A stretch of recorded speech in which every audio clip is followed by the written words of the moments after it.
Sir क्या नाम है जी। क्या नाम? आशु आशु प्रशांत किशोर सभाएं कर रहे हैं और यात्राएं भी निकाल रहे हैं बिहार में और कह रहे हैं कि नीतीश कुमार को हटाएंगे और बिहार में हम बदलाव लेकर आएंगे। देखो, आप इलेक्शन चलते रहेंगे, कोई किसको हटाएगा, कोई बीजेपी को हटा रहा है, कोई आरजेडी को हटा रहा है, कोई जनता दल को हटा रहा है, सब एक दूसरे को हटाते रहेंगे। अब ये देखना है कि रुकता कौन है, समझ रहे हो ना? अब ये देखना है कि रुकता कौन है। आपके हिसाब से कौन लग रहा है, कौन सरकार बना? बीजेपी को भी वहाँ देख रहे हैं, अरे भैया नीतीश को भी काफी देख रहे हैं। नीतीश बीजेपी की सरकार रही है वहाँ, बीजेपी और नीतीश की दोनों की गठबंधन से सरकार बनी हुई है। जब कुछ नहीं हो पा रहा, अब क्या आरजेडी को भी बिहारियों को दे देना मौका चाहिए कि भैया आप क्या इसे तेजस्वी को भी देख ले, बाप को तो देख लिया, आपके लौंडे को भी देख ले एक बार। इसे यादव तो कह रहे हैं कि सत्ता से उखाड़ फेंकेंगे नीतीश कुमार को। कौन कह रहा है? तेजस्वी यादव। हाँ, उखाड़ देंगे वे, उखाड़ देंगे। पावर है, लड़का नया है, जोशीला लड़का है, पाड़ देगा वो। तेजस्वी यादव। हाँ, तेजस्वी पाड़ देगा। लेकिन जनता तो ये भी कह रही है कि नौवीं फेल क्या बिहार को चला पाए।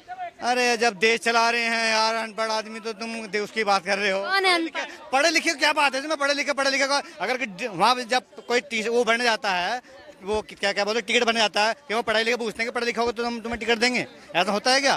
पढ़े लिखे से क्या मतलब है इसमें? कोई भी पढ़ा लिखा बन जाओ, कोई पढ़ा। हमारे देश के प्रधानमंत्री नहीं है पढ़े लिखे, अनपढ़? ये बताओ पहले। अनपढ़ है? हमारे देश के प्रधानमंत्री थे नहीं थे अनपढ़? कौन थे बताओ? मोदी जी को मत सोचो, पहले प्रधानमंत्री कौन थे? कौन थे?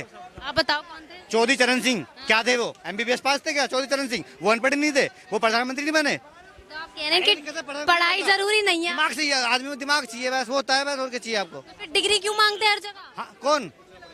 आप जॉब करने जाते हो तो आपकी क्वालिफिकेशन क्यों देखते हैं? वो देखो, नौकरी पे मांगी जाती है, जहाँ जरूरत होती है वहाँ मांगी, जहाँ जरूरत नहीं वहाँ डिग्री मांग, वहाँ डिग्री नहीं चलती है।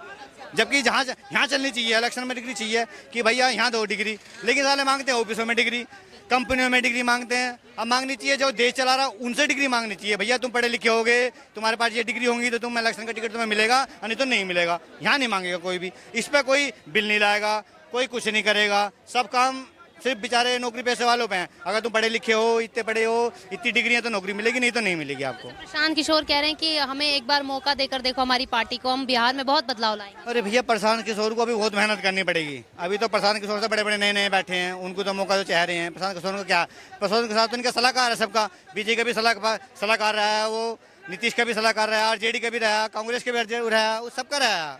उसका क्या है बेचारे का? एक दो सीट अगर आ जाती है तो और बड़ा खेल जमा देगा वो। ये बताइए सर क्या नाम? जी पवन नाम है मेरा। प्रशांत किशोर कह रहे हैं कि सभा करके कि बिहार में जो है अब बदलाव चाहिए और नीतीश कुमार को हटा देना चाहिए सीएम से। मैम, प्रशांत किशोर की तारीफ में क्या बोलूँ मैं? व्यक्ति एक पहले तो एक जगह का नहीं होगा, ना घर का ना घाट का है, उसने घाट बदलते रहा टाइम टू टाइम। और प्रशांत किशोर मैम जीता जाता एग्जाम्पल है अरविंद केजरीवाल 2.0 का। जैसे केजरीवाल दिल्ली में शराब थे ना मैम कि मैं ये कर दूंगा, मैं वो कर दूंगा, और आके उन्होंने जो जनता के साथ काटा है ना, वही काम अभी प्रशांत किशोर बिहार में करने वाले हैं। बट उनका कुछ होने वाला नहीं है, इनकी जमानत जब्त हो जाएगी पूरे सीटों पे। जमानत बचा लेना इनकी पार्टी वाले, वो 1 लाख बात है। जनता जो है दिल्ली की, अगर बात करें तो दिल्ली की जनता तो रो रही है क्योंकि उनके ऊपर बुलडोजर एक्शन हो रहे हैं, बिजली के कट ऑफ हो रहे हैं। मैम, कौन सी जनता रो रही है? आपका इलीगल घर होगा, आप जबरदस्ती बना लोगे तो टूट जाएगा। गरीब और लोग भी जो किराया दे के रह रहे हैं, वो क्या वो लोग पागल है जो किराए पे रह रहे हैं? ठीक है, मगर आप बांग्लादेशी और रोहिंग्या को दिल्ली वासी नहीं बोल सकते। वो बंगाल से यहाँ पे आके बस गए हैं, बंगाल के रास्ते, फिर तमिलनाडु के रास्ते, अलग अलग रास्तों से यहाँ पे आके दिल्ली में बस गए हैं। तो आप उनको दिल्ली के नागरिक नहीं बोल सकते। जो दिल्ली के नागरिक है, जो दूसरे राज्यों से भी आए हैं, वो अगर रह रहे हैं, वो अगर रहते हैं यहाँ पे तो किराए पे रहते हैं, झुग्गी बना के या जबरदस्ती का मकान बना के कोई नहीं रहता है। ठीक है। अच्छा, बिहार में सीएम जो है वो चेहरा चिराग पासवान का सामने आ रहा है, बिहार को आगे ले डेवलप कर पाएंगे वो? देखो, अगर युवा चेहरा आपको लेना है तो बिहार में चिराग पासवान से अच्छा नेता इस टाइम कोई नहीं है। ये सच्चाई है, युवा नेता उससे बढ़िया कोई नहीं है। केंद्र में मंत्री भी है वो, और प्लस एक पॉजिटिव वाइब है उनके अंदर कि भाई कुछ जो उनके आप स्पीचेस सुनोगे ना, उनकी बातें जो सुनोगे, आपको लगेगा कि बंदा विकास करना चाह रहा है, उसके पास एक विजन है। एक होता है विजन, होता है लोग बंदे के पास कि विजन है कि नहीं है। ये चीज़ें विजन आपको बताता है कि कैसे कैसे हम कर सकते हैं। ठीक है, ये कम से कम सीएम ना बने, मगर मेरा तो ये दरख्वास्त है कम से कम डिप्टी सीएम चिराग पासवान को बनाया जाए, क्योंकि ये इसकी जो नॉलेज है वो बिहार के लोगों को इसका फ़ायदा होना चाहिए। और ऊपर से हिंदू समाज से आते हैं, एससी समाज से आते हैं, उसके बावजूद भी इतना अच्छा वो अपने धर्म को लेके, अपने राष्ट्र को लेके चल रहे हैं ना, वो बहुत बड़ा एग्जाम्पल है मैम। और युवाओं में उनका अच्छा खासा क्रेज़ है। इवन बिहार में नहीं, बिहार से बाहर भी देखोगे तो युवा उनको सुनना चाहता है। और युवा जिनको सुनना चाहता है ना, तो उनके पीछे जो चीज़ें बोलते हैं तो इम्प्लीमेंट भी करता है उनको। तो उनके राज में क्या लगता है, युवा को जो है वो रोजगार मिल पाएगा? मैम देखो, रोजगार तो अभी भी मिल रहा है, मगर आप सिर्फ सरकारी नौकरी को पैमाना अगर मानते हो, ठीक है, वो गलत है। सरकारी नौकरी कोई पैमाना नहीं है, प्राइवेट नौकरी हो सकती है। हाँ, बिहार में जो थोड़ी सी इंडस्ट्री थोड़ी बढ़ाने की आवश्यकता है, ठीक है, वो इंडस्ट्री बढ़ेगी, अपना जो पलायन है थोड़ा सा कम होगा। बट पलायन पूरी तरह से बिहार में ख़त्म भी नहीं हो सकता। कुछ लोगों का जो बाहर पहले जा चुके हैं, ठीक है, और उसके अलावा पलायन का उनमें कुछ मानसिक स्थिति भी है लोगों की वहाँ पे, कि वो खुद से भी पलायन कर जाते हैं। घर से समृद्ध होने के बाद ही पलायन करते हो, अपने ऐश मौज के लिए बोल लो या कमाने के लिए, अपने घर के पास नहीं कमाएंगे, बाहर जाके कमा लेंगे, ये ऐसा है। इसमें देखने को मिलेगी आरजेडी और एनडीए में?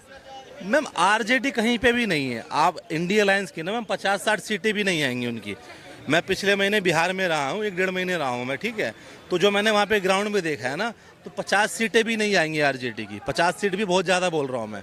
कांग्रेस और ये मिला के, और जो सीपीएस या सीपीआई जो भी है, 50 से 60 तक ये लोग सिमट जाएंगे मैक्सिमम सीटों पे, उससे ज़्यादा ये लोग नहीं आने वाले कहीं। तेजस्वी यादव तो लगातार ये बोल रहे हैं कि नीतीश कुमार को आने नहीं देंगे हम।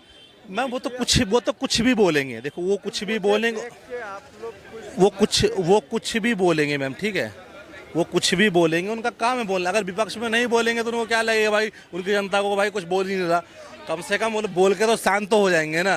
जैसे दिल्ली चुनाव में सब बोल रहे थे कि अब केजरीवाल जीत जाएंगे, हरियाणा चुनाव में बोल रहे थे कांग्रेस जीत जाएंगे, महाराष्ट्र चुनाव में बोल रहे थे कि कांग्रेस जीत जाएगी, कुछ हुआ? तो वैसे ही बिहार चुनाव में होगा, कुछ नहीं होने वाला। बीजेपी और एनडीए की सरकार दोबारा बनेगी बिहार में, ठीक है।